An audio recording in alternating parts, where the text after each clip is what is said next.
Le vent mordant de décembre transperçait la fine veste de Megan Reed alors qu'elle se hâtait sur le trottoir bondé de Manhattan.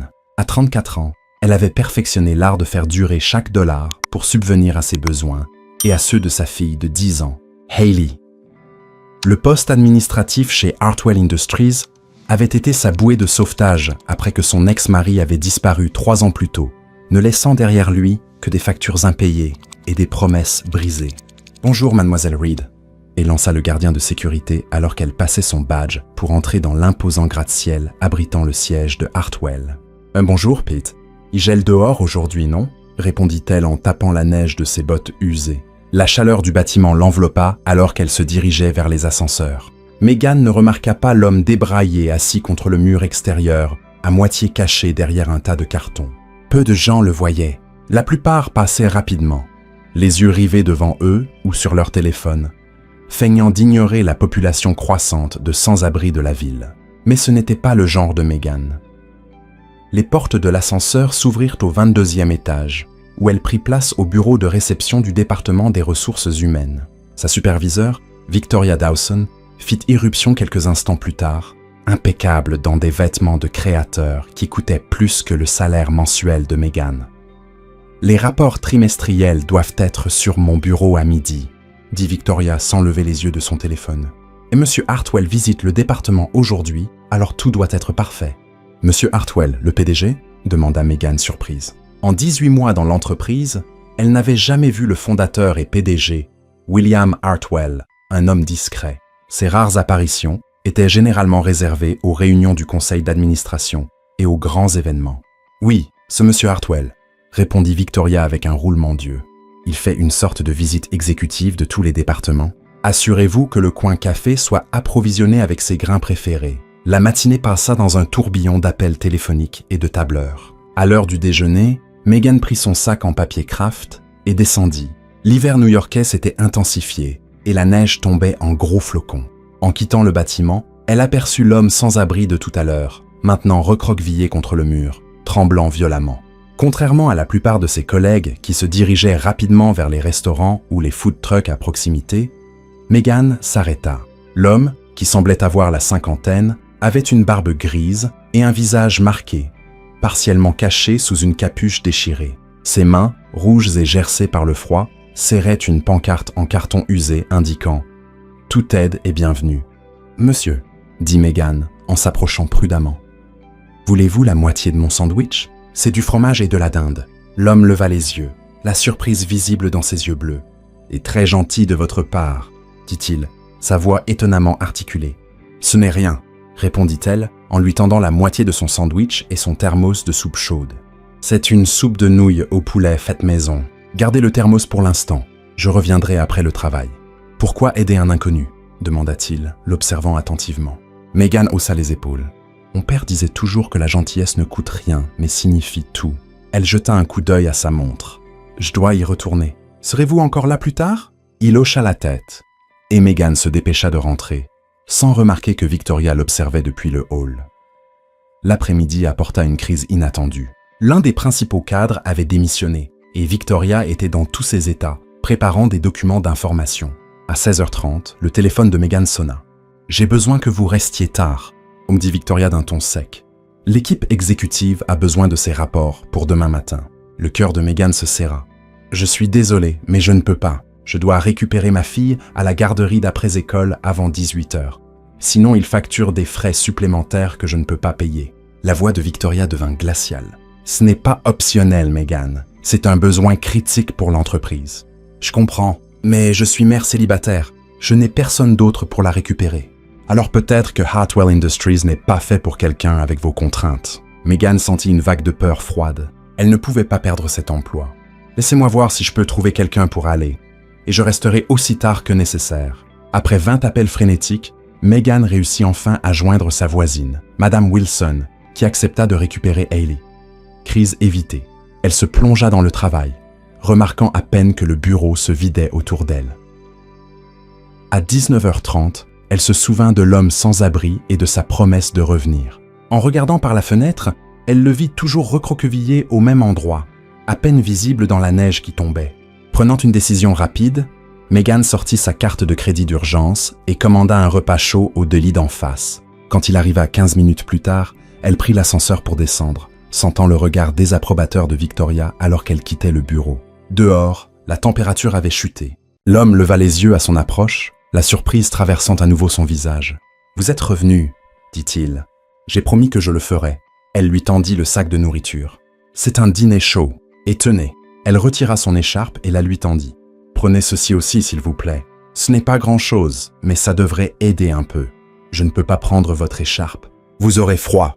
J'en ai d'autres, mentit-elle, sentant déjà la morsure du vent. « S'il vous plaît. » À contre-cœur, il accepta les 2 cadeaux. « Merci, mademoiselle Megan. Megan Reed. Merci, Megan Reed. Je m'appelle... » Il marqua une pause. « Je m'appelle Jack. Enchanté, Jack. J'aimerais pouvoir faire plus, mais je dois retourner là-haut.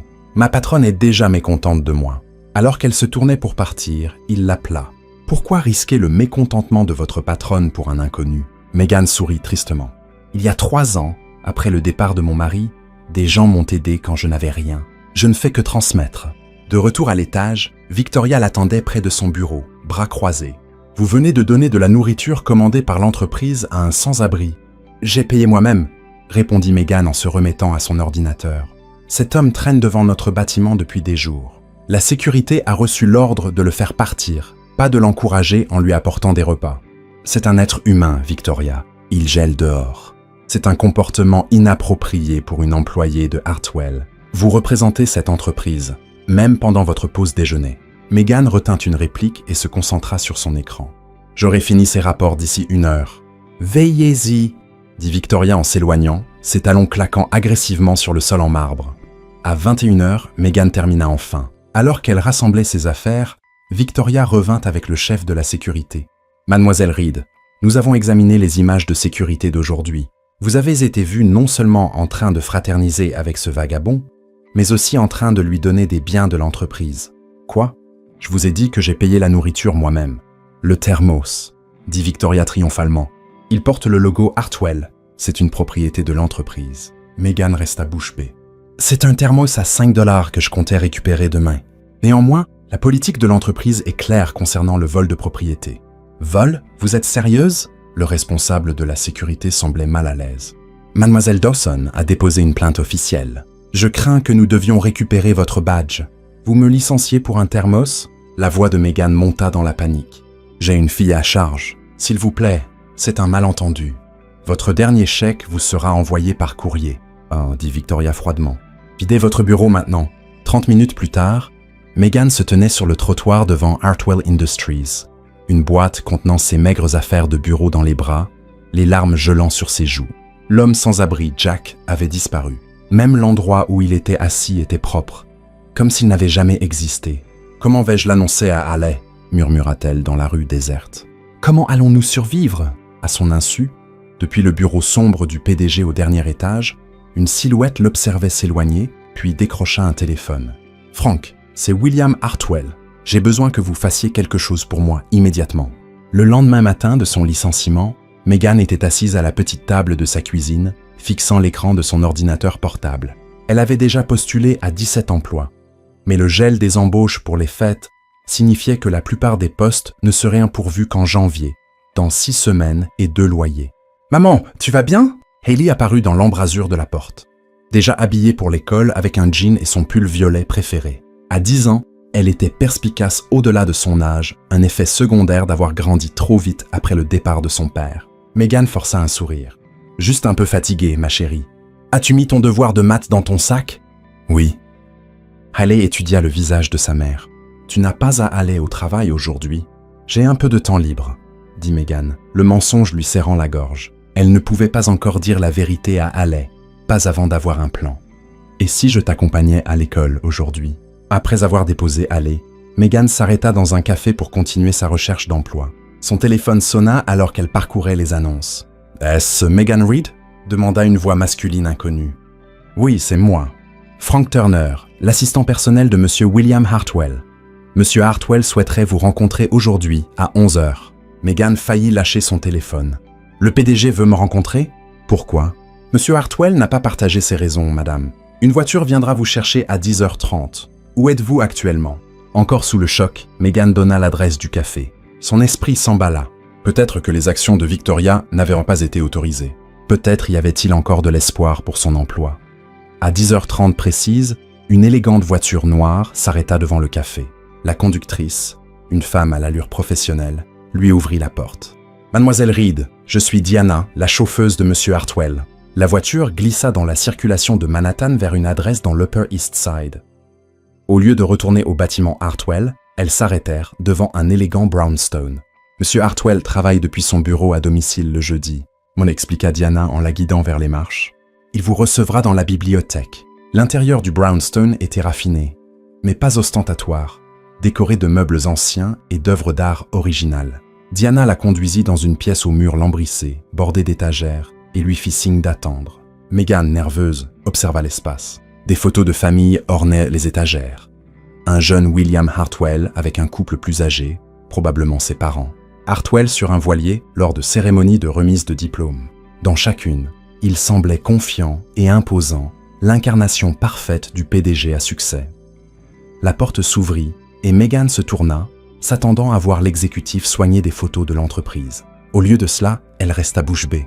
Dans l'embrasure se tenait Jack, l'homme sans abri qu'elle avait aidé la veille. Sauf que maintenant, il était rasé de près. Ses cheveux gris soigneusement coupés, vêtu d'un costume coûteux qui épousait parfaitement sa grande silhouette. « Bonjour, Meghan », m'assit dit-il, sa voix la même, mais différente sans la lassitude qu'elle avait entendue la veille. « Jack », murmura-t-elle, submergée par la confusion. « William Hartwell, en réalité. » Il tendit la main. « Asseyez-vous, je vous prie. » Meghan s'effondra dans un fauteuil en cuir, son esprit luttant pour comprendre ce qui se passait. « Vous étiez l'homme sans abri. »« Je ne comprends pas. » Hartwell s'assit en face d'elle. « Une fois par an, je passe une semaine dans la rue près des bâtiments de mon entreprise. J'ai commencé cette pratique après la mort de mon père. Il a bâti Hartwell Industries de rien, et il craignait que je perde le contact avec la réalité si je ne voyais le monde que depuis la suite exécutive. » Donc, c'était une sorte de test, une expérience, corrigea-t-il. Pas conçu pour tester les employés spécifiquement. J'apprends quelque chose de différent à chaque fois. Il se pencha en avant. En 7 ans, vous êtes la seule employée de Hartwell à s'être arrêtée pour m'aider. Une bouffée de colère traversa la confusion de Meghan. Et pour cette gentillesse, j'ai perdu mon emploi. Ma fille et moi risquons de perdre notre appartement. C'est pourquoi je vous ai fait venir. Victoria Dawson n'avait aucune autorité pour vous licencier. Surtout pour une raison aussi ridicule. Le thermos, dit Meghan amèrement. Oui, à ce sujet. Il tendit la main à côté de son siège et souleva le thermos marqué du logo Hartwell qu'elle lui avait donné. Je crois que ceci est une propriété de l'entreprise que j'ai volée. Peut-être devrais-je être licencié moi aussi. Malgré tout, Meghan éclata de rire face à l'absurde. Je doute que le conseil d'administration approuve. Probablement pas. Son expression devint sérieuse. Les actions de Madame Dawson reflètent mal l'entreprise que j'ai bâtie. Je voulais m'excuser personnellement et vous assurer que votre licenciement a été annulé.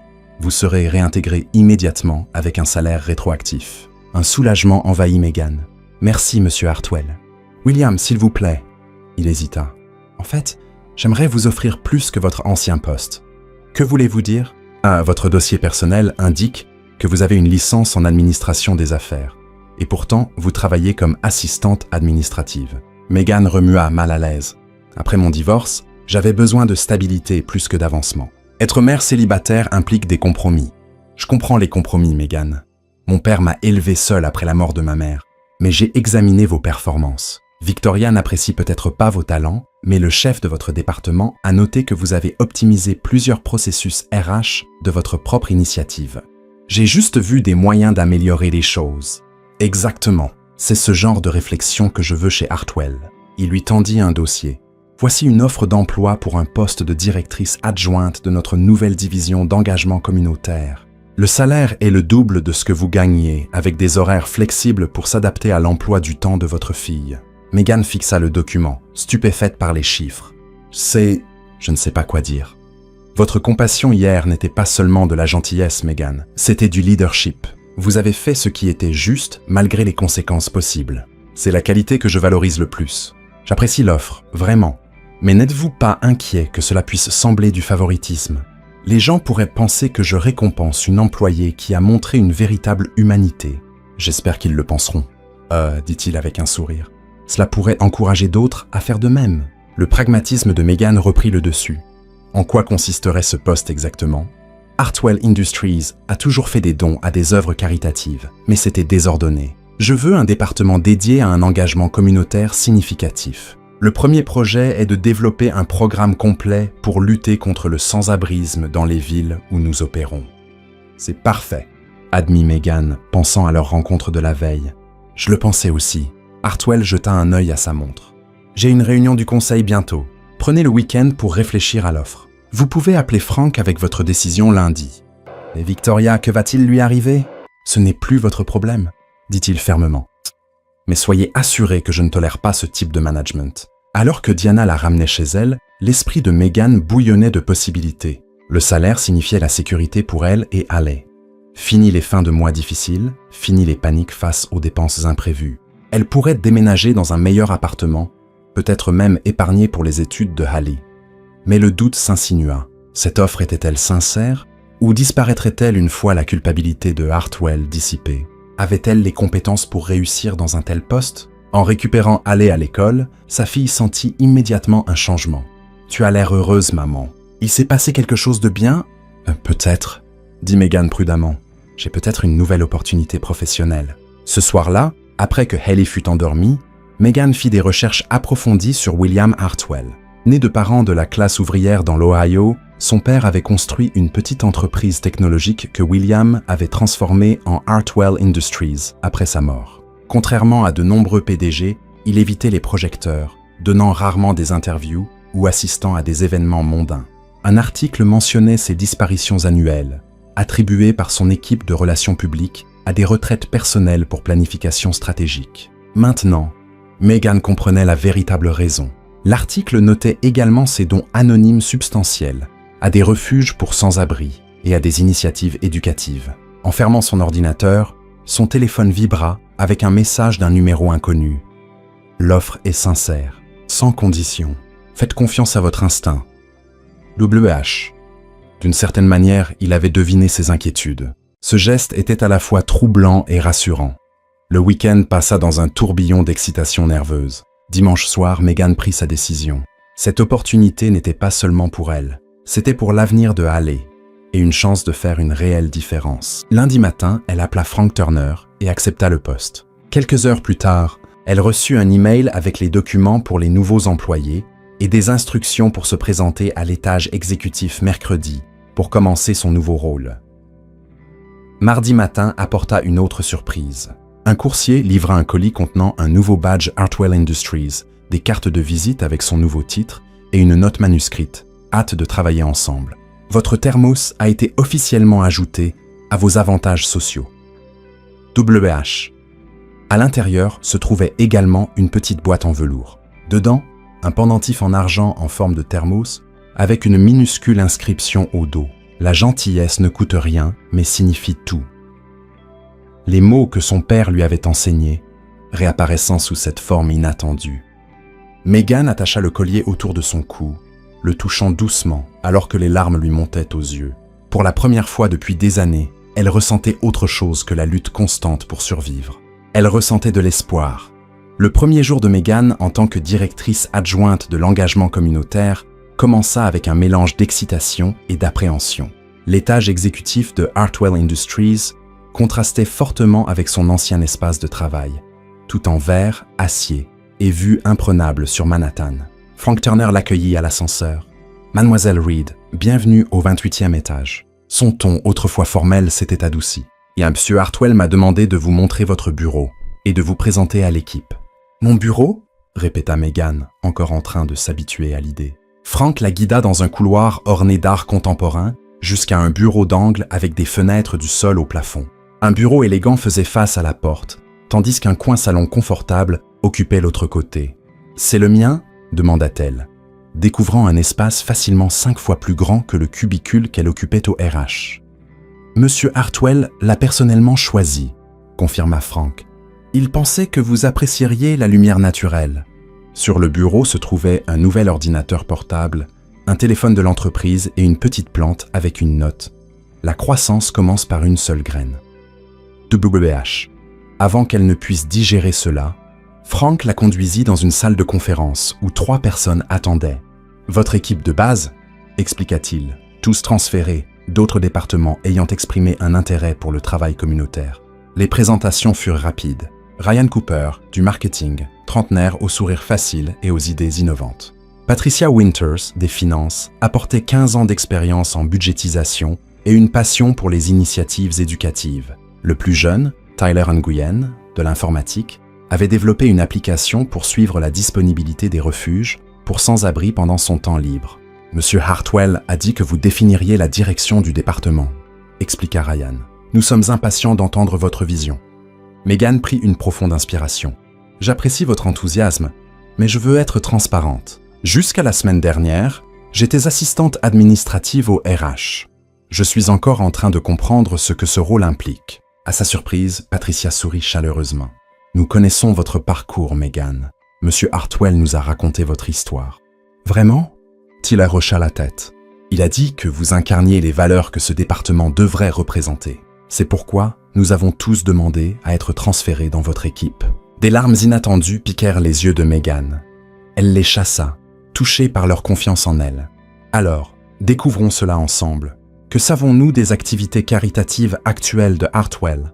La matinée passa rapidement alors qu'ils compilèrent les programmes existants et brainstormèrent de nouvelles initiatives. À l'heure du déjeuner, l'insécurité initiale de Megan s'était estompée, remplacée par un enthousiasme croissant pour les possibilités à venir. Alors que l'équipe se dispersait pour le déjeuner, Frank apparut à la porte. « Monsieur Hartwell aimerait vous voir dans son bureau. » Le bureau d'angle de Hartwell éclipsait même l'espace généreux de Megan.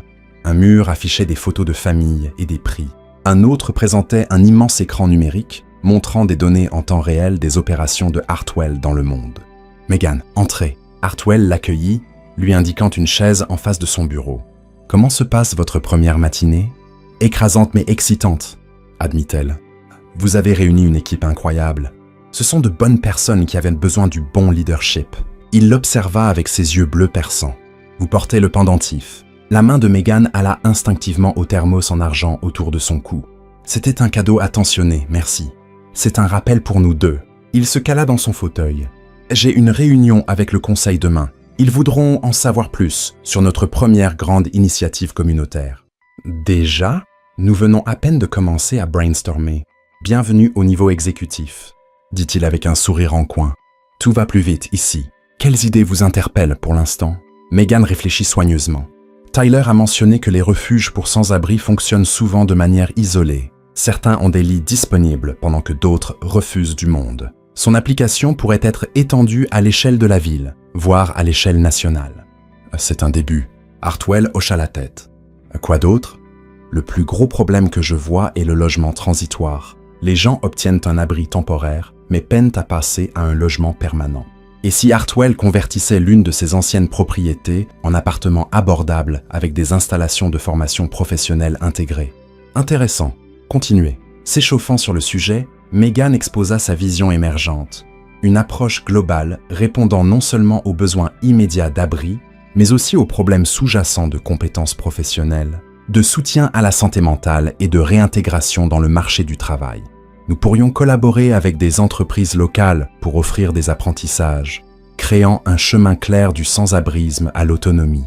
Quand elle eut fini, Hartwell resta silencieux, son expression indéchiffrable. Megan craignit d'avoir dépassé les bornes. « Ce n'est qu'une réflexion préliminaire », ajouta-t-elle précipitamment. « Il faudrait étudier les coûts et la faisabilité. »« C'est exactement ce que j'espérais », interrompit Hartwell. Pratique, compassionnelle et systémique. Fournissez-moi une proposition de base d'ici demain matin, et je la présenterai au conseil. Le cœur de Megan s'emballa. C'est à peine 18 heures. Vous y arriverez. Sa confiance en elle était à la fois flatteuse et terrifiante. C'est votre chance de faire une réelle différence, Megan. De retour dans son bureau, Megan mobilisa son équipe. Ils commandèrent un dîner et travaillèrent tard dans la soirée pour élaborer la proposition de toutes pièces. Vers 20h, Megan appela Madame Wilson pour vérifier comment allait Ellie. « Tout va bien, ma chère », la rassura la vieille dame. « Ellie fait ses devoirs. Elle est si fière de ton nouveau travail. » À minuit, alors qu'il finalisait la présentation, Frank apparut avec du café frais. « Monsieur Hartwell a pensé que vous en auriez besoin. »« Il est encore là ?» demanda Megan surprise. « Il part rarement avant minuit, répondit Frank. La suite exécutive est sa deuxième maison depuis son divorce. Cette révélation désinvolte surprit Meghan. Dans toutes ses recherches, elle n'avait trouvé aucune mention de la vie personnelle de Hartwell. Je ne savais pas qu'il était divorcé. Il y a 3 ans, ça a été discret. Madame Hartwell a reçu une généreuse compensation en échange de sa discrétion. Frank hésita. Il est différent depuis qu'il vous a rencontré, mademoiselle Reed, plus engagé. Ce que vous lui avez dit ce jour-là a fait une forte impression. Après le départ de Frank, Meghan envoya son équipe rentrer et relut la proposition une dernière fois. La proposition était solide, innovante et fidèle à sa vision. Meghan l'envoya par email à Hartwell à 1h du matin et rentra chez elle, épuisée mais satisfaite. Elle fut réveillée à 6h par la sonnerie de son téléphone. Le nom de William Hartwell s'afficha à l'écran. « La proposition est excellente », dit-il sans préambule. « Retrouvez-moi dans mon bureau à 7h30. La réunion du conseil est à 8h. » 2 heures plus tard, Meghan se tenait aux côtés de Hartwell dans la salle du conseil, face à 12 cadres sceptiques, tandis qu'ils présentaient leur initiative. Elle fournissait des détails, lorsque requis, sa nervosité initiale cédant la place à une défense passionnée alors qu'il questionnait la viabilité financière de sa vision. « Ce n'est pas de la charité », expliqua-t-elle, surprise par sa propre assurance. « C'est un investissement communautaire stratégique. Chaque personne que nous aidons à passer du sans-abrisme à l'emploi devient un membre productif de la communauté et potentiellement un client ou un employé de Hartwell. » Lorsque les questions cessèrent, Hartwell demanda à Meghan d'attendre dehors pendant que le conseil délibérait. Elle arpentait le couloir, repassant chaque mot en revue, doutant de ses réponses. 20 minutes plus tard, Hartwell émergea, l'expression neutre. « Marchons », dit-il en se dirigeant vers son bureau. « Ont-ils approuvé ?» demanda Meghan, anxieuse. « Pas exactement. » Il ferma la porte de son bureau derrière eux. Ils avaient des préoccupations concernant l'ampleur et le calendrier. Le cœur de Meghan se serra. « Je savais que nous aurions dû être plus prudents avec les chiffres. En fait, » poursuivit Hartwell, « ils ont estimé que nous n'étions pas assez ambitieux. Ils ont approuvé le double du budget initial et veulent mettre en œuvre le programme dans 3 villes simultanément. »« Vraiment ?» s'exclama Meghan. « Vous les avez impressionnés, Meghan, en particulier Jonathan Blake, notre membre du conseil le plus conservateur. Il a dit que vous lui rappeliez sa fille.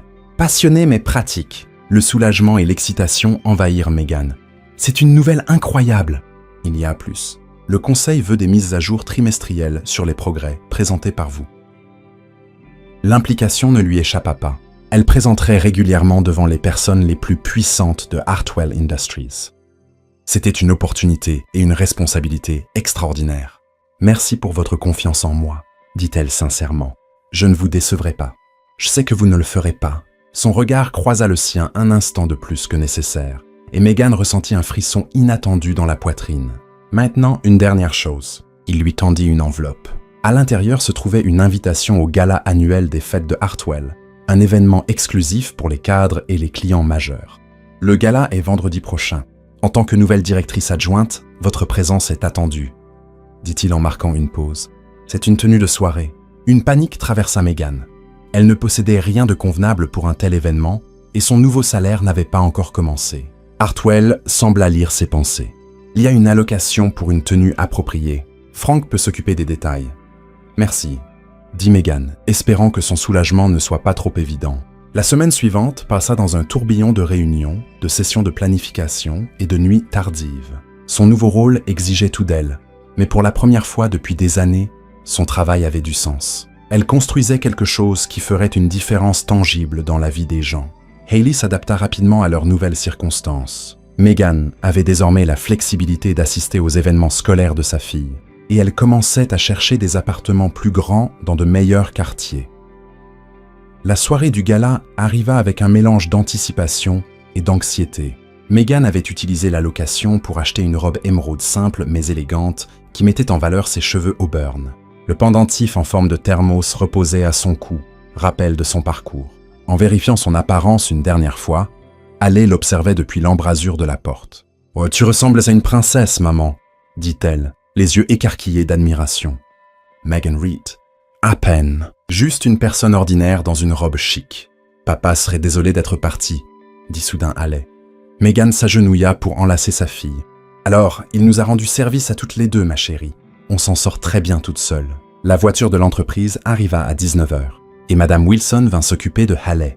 Alors que Meghan se dirigeait vers le véhicule, son téléphone vibra avec un message de William Hartwell. « Hâte de vous présenter à tout le monde ce soir. Vous avez mérité ce moment. » La voiture s'éloigna du trottoir, emportant Meghan vers une soirée qui promettait de changer sa vie une fois de plus. Ce qu'elle ignorait, c'est que la nuit apporterait des révélations qui ébranleraient les fondations de tout ce qu'elle croyait sur William Hartwell et sur son propre avenir.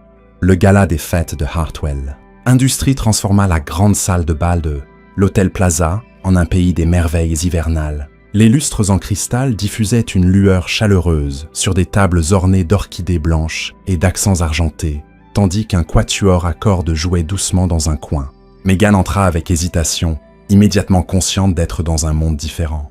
Des cadres qu'elle reconnaissait des newsletters de l'entreprise se mêlaient à des célébrités et des figures politiques. Elle serra son petit sac de soirée, luttant contre l'envie de battre en retraite. « Mademoiselle Reed !» Frank Turner apparut à ses côtés, élégant dans un smoking. « Permettez-moi de vous conduire à votre table. » À sa surprise, elle était assise à la table d'honneur avec William Hartwell et les membres du conseil.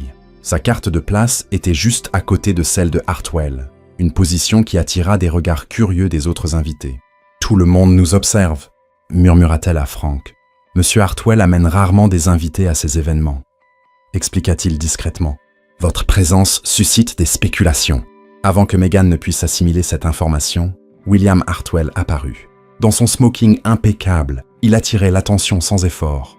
Plusieurs personnes tentèrent de l'intercepter, mais il se dirigea résolument vers Meghan. « Vous êtes magnifique !» dit-il, son regard appréciatif mais respectueux. « Cette couleur vous va bien. Merci !» répondit-elle, touchant le pendentif thermos avec une certaine gêne. « Tout est magnifique. Ce n'est que de la décoration, » dit-il avec désinvolture. Le véritable but de ce soir est de se connecter avec des personnes qui peuvent faire avancer notre mission. Venez, il y a des gens que vous devriez rencontrer.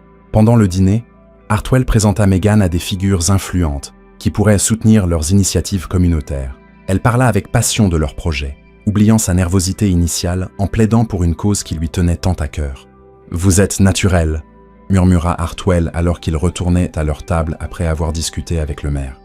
« Tout le monde est impressionné. Je crois simplement en ce que nous faisons, » répondit-elle honnêtement. Alors que le dessert était servi, Hartwell fut appelé pour accueillir un dignitaire arrivé tardivement. La femme assise à côté de Meghan se pencha vers elle. « Alors, vous êtes la nouvelle protégée de William. »« Oui, » dit-elle avec un sourire calculateur. « Je suis Caroline Blake. Mon mari Jonathan est au conseil. Enchanté de vous rencontrer, » répondit Meghan poliment. « William a une certaine histoire de mentorat de jeune femme prometteuse. » Si, poursuivit Caroline, sa voix tombant dans un murmure complice.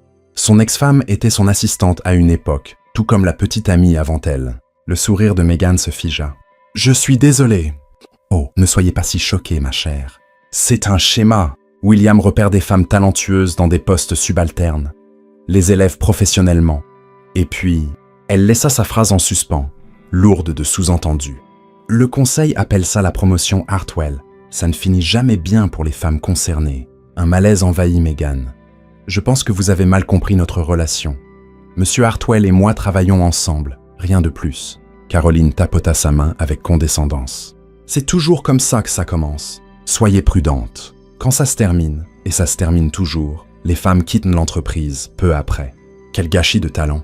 Les paroles de la femme jetèrent une ombre sur le reste de la soirée. Meghan observa Hartwell plus attentivement alors qu'il évoluait dans la foule. Il était charmant et attentif avec tout le monde, pas seulement avec elle. Était-ce une preuve contre les insinuations de Caroline ou une confirmation de sa technique bien rodée? Quand la danse commença, Hartwell revint à leur table. « Voulez-vous danser ?»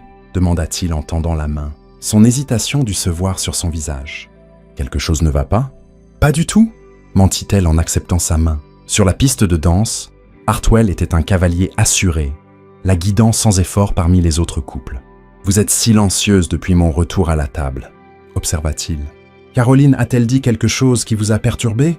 Meghan envisagea de détourner la conversation, mais opta pour l'honnêteté. Elle a mentionné votre histoire de mentorat des employées féminines. L'expression de Hartwell se tendit presque imperceptiblement. « Ah, la famille Blake excelle dans l'assassinat de caractère élégant. »« Est-ce vrai ?» demanda Meghan directement. Il la guida vers un coin plus calme de la piste de danse. « Une partie l'est. Mon ex-femme était en effet mon assistante exécutive avant que nous sortions ensemble et nous marions. Cette relation s'est terminée pour des raisons non liées au travail. Et les autres? Il y a eu une autre relation sérieuse avec une collègue il y a des années. Ça n'a pas fonctionné. Ses yeux soutinrent les siens fermement. 2 relations en 15 ans ne constituent pas vraiment le schéma que Caroline a suggéré. Soulagement et embarras envahirent Megan. Je suis désolé. Je n'aurais pas dû écouter les ragots. Ne vous excusez pas. C'est une question légitime. Sa main se resserra légèrement sur sa taille. Pour être tout à fait clair, Megan, je vous ai promu pour votre compassion et vos compétences. Rien de plus, rien de moins. La musique s'arrêta, et Hartwell fut immédiatement abordé par un homme âgé, désireux de discuter affaires. Il s'excusa à contre-cœur, laissant Megan retourner seule à leur table. En sirotant son champagne, observant la foule scintillante, une silhouette familière s'approcha. Victoria Dawson, son ancienne superviseure. Victoria sembla choquée de voir Megan à la table d'honneur. « Vous profitez de votre ascension fulgurante ?» demanda-t-elle, son sourire crispé. « C'est un ajustement ?» Mais répondit Megan de manière neutre. « Je suis sûr que oui, dit Victoria en baissant la voix. Entre nous, comment avez-vous vraiment attiré l'attention de Hartwell? Ça devait être quelque chose de spécial pour passer d'un licenciement à la suite exécutive en 1 semaine. » La colère monta dans la poitrine de Megan. J'ai traité un homme sans abri avec une dignité humaine élémentaire. Quelque chose que vous pourriez essayer un jour, Victoria. Les yeux de Victoria s'écarquillèrent face à la réprimande. Donc c'est vrai, Hartwell était vraiment dehors à jouer les sans-abri. Tout le monde pensait que c'était juste une rumeur bizarre. Je n'ai rien de plus à vous dire, répondit Megan en se détournant. Vous ne durerez pas, siffla Victoria. Aucun de ces projets ne dure. Cette rencontre laissa Megan troublée. Elle s'excusa pour aller aux toilettes, ayant besoin d'un moment loin des regards curieux et des spéculations chuchotées. Dans l'élégante salle d'eau, elle fixa son reflet. La femme qui la regardait semblait étrangère, polie, confiante, appartenant à ce monde de richesse et de pouvoir, mais les doutes s'insinuèrent. Sa promotion était-elle vraiment liée à ses compétences, ou était-elle simplement le dernier projet de William Hartwell? Cette pensée la blessa plus qu'elle ne l'aurait cru. En revenant dans la salle de bal, Megan vit Hartwell qui l'attendait, une inquiétude évidente sur son visage. « Vous avez disparu, » dit-il. « Tout va bien ? J'avais juste besoin d'un peu d'air, » répondit-elle. Oh, « C'est une soirée éprouvante. » Il scruta son visage. « Victoria vous a perturbé. Peu importe. »« Ça m'importe ?» dit-il d'une voix douce mais ferme. « Qu'a-t-elle dit ?» Megan soupira. « Elle a insinué que j'étais votre dernier projet, que je ne durerais pas. » Une lueur traversa ses yeux. Peut-être de la colère ou de la frustration. « Voulez-vous marcher avec moi? J'aimerais vous montrer quelque chose. » Curieuse malgré ses réserves, Megan le suivit hors de la salle de bal jusqu'à une petite terrasse surplombant la ville. L'air de décembre était glacial, mais la vue des lumières de Manhattan était à couper le souffle. Hartwell retira sa veste et la posa sur ses épaules. « Mieux? Merci, » dit-elle, en la serrant contre elle, enveloppée par son odeur, un mélange de cèdre et de quelque chose d'uniquement lui. « Mon père m'a emmené ici quand j'avais 12 ans, » dit Hartwell contemplant l'horizon. « C'était mon premier événement formel après la mort de ma mère. J'ai détesté chaque minute, les vêtements inconfortables, les adultes qui me tapotaient en la tête, les attentes étouffantes. » Il se tourna vers elle. « Je me suis échappé sur cette terrasse. Mon père m'a retrouvé ici 1 heure plus tard. Au lieu de se fâcher, il s'est assis avec moi et m'a dit quelque chose que je n'ai jamais oublié. Le succès ne signifie rien si tu te perds dans le processus. Des paroles sages, et les dit Megan doucement. Des paroles que je n'ai pas toujours suivies, admit Hartwell. La vérité, Megan, c'est que je me suis perdu plus d'1 fois au fil des ans. J'ai laissé cette entreprise devenir toute mon identité. Mon mariage a échoué parce que je ne pouvais pas séparer William de Hartwell Industries. Il s'appuya contre la rambarde. Ces semaines annuelles que je passe dans la rue, c'est ma tentative de renouer avec la réalité, de me rappeler que l'homme et l'entreprise ne sont pas la même chose. Pourquoi me racontez-vous cela? Parce que vous méritez la vérité. Il lui fit face pleinement. Vous n'êtes pas un projet, Megan. Vous rencontrez la vraie vous, pas l'employé, a changé quelque chose en moi. Votre gentillesse sans attente de retour m'a rappelé qui j'étais avant que les tableurs et les cours de la bourse ne consument ma vie. Le cœur de Megan s'emballa face à l'honnêteté brute dans sa voix. « Et maintenant ?» demanda-t-elle doucement. « Ça dépend de ce que vous voulez. » Il fit un pas plus près. « Professionnellement, rien ne change. Votre poste, votre équipe, votre vision pour le programme d'engagement communautaire, ils vous appartiennent. quoi qu'il arrive entre nous. Et personnellement, les mots lui échappèrent avant qu'elle ne puisse les retenir. Personnellement, dit-il, sa voix s'abaissant, j'aimerais avoir la chance de mieux vous connaître en dehors du bureau. Sans attente, sans pression, juste deux personnes partageant un repas, une conversation, une connexion.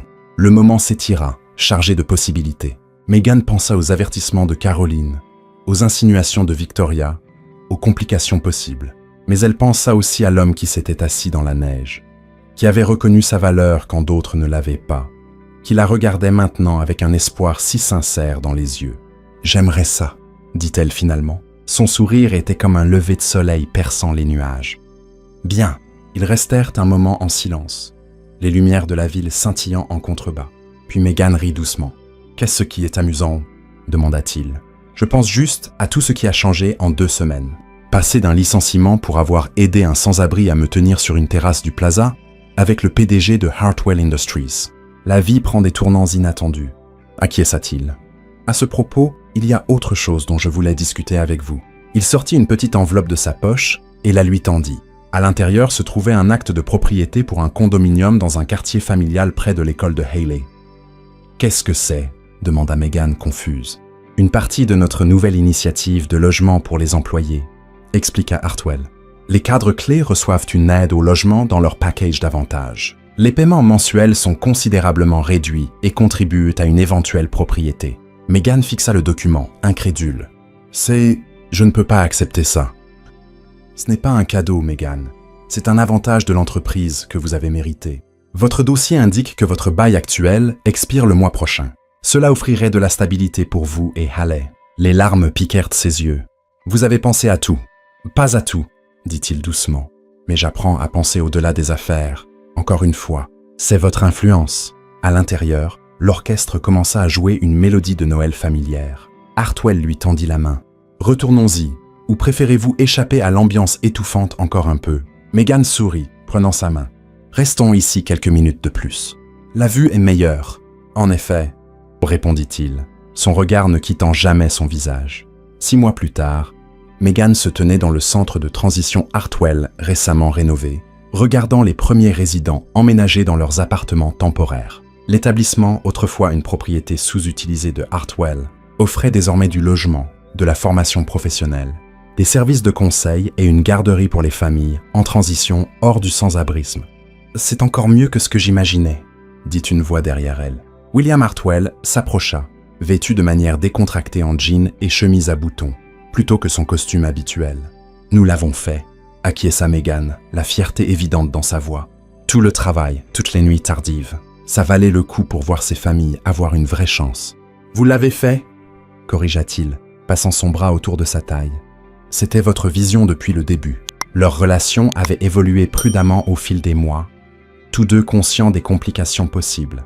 Ils maintenaient leurs interactions professionnelles strictement professionnelles, tandis que leur connexion personnelle s'approfondissait à travers des dîners tranquilles, des sorties le week-end avec Haley et d'innombrables conversations qui s'étiraient dans la nuit. Haley l'adorait, surtout après qu'il l'avait aidé à construire un projet scientifique qui avait remporté la première place à la foire scolaire. Et Megan avait trouvé en William quelque chose qu'elle n'avait jamais attendu, un partenaire qui respectait son indépendance, tout en offrant un soutien indéfectible. « J'ai quelque chose pour vous », dit William, plongeant la main dans sa poche. « Un autre avantage de l'entreprise » taquina-t-elle. « Non, c'est entièrement personnel. » Il lui tendit une petite boîte en velours. À l'intérieur, pas une bague, comme elle l'avait brièvement craint, mais un charme à ajouter au collier thermos qu'elle portait encore tous les jours. Une petite clé. « Qu'est-ce que c'est » demanda-t-elle, la touchant doucement. « Ça représente les portes qui s'ouvrent » il expliqua-t-il. « Les portes que vous avez ouvertes pour ces familles, les portes que vous avez ouvertes dans ma vie, et peut-être un jour, la porte de notre maison, si c'est un chemin que vous choisissez d'emprunter. » Megan leva les yeux vers cet homme remarquable qui était entré dans sa vie de la manière la plus inattendue. « Êtes-vous en train de demander ce que je pense ?»« Pas exactement, » dit-il avec un sourire. « Je vous fais juste savoir que la possibilité existe quand vous serez prête. Pas de pression, pas de calendrier. » Elle se hissa sur la pointe des pieds et l'embrassa doucement. « Merci de comprendre ce dont j'ai besoin. »« Ah, toujours, » me promit-il. Alors qu'ils visitaient l'établissement, saluant les nouveaux résidents et le personnel, Megan réfléchit au chemin qui l'avait mené ici.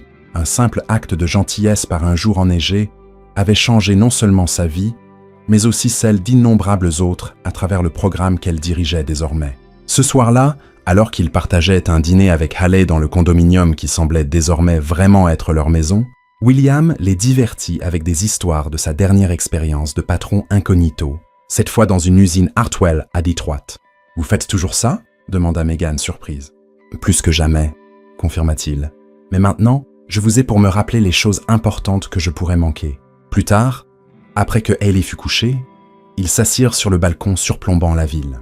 Megan jouait avec le charme en forme de clé qui pendait désormais à côté du thermos en argent. « J'ai réfléchi », dit-elle avec hésitation. « Ah, toujours une proposition dangereuse, » taquina-t-il. Elle sourit. « Je suis prête à envisager ce chemin dont nous avons parlé. Pas immédiatement, mais bientôt. » Son expression s'adoucit. « Vraiment ?» Haley a besoin de stabilité, et j'avais besoin de temps pour être sûr que ce n'était pas juste de la gratitude ou de l'admiration de ma part. Elle prit sa main. « Mais ce que je ressens pour vous est réel, William. Ce n'est pas à propos de Hartwell Industries ou de ce que vous pouvez offrir. C'est à propos de qui vous êtes. L'homme qui s'assoit avec les sans-abri, qui se souvient de la sagesse de son père et qui regarde ma fille comme si elle était précieuse.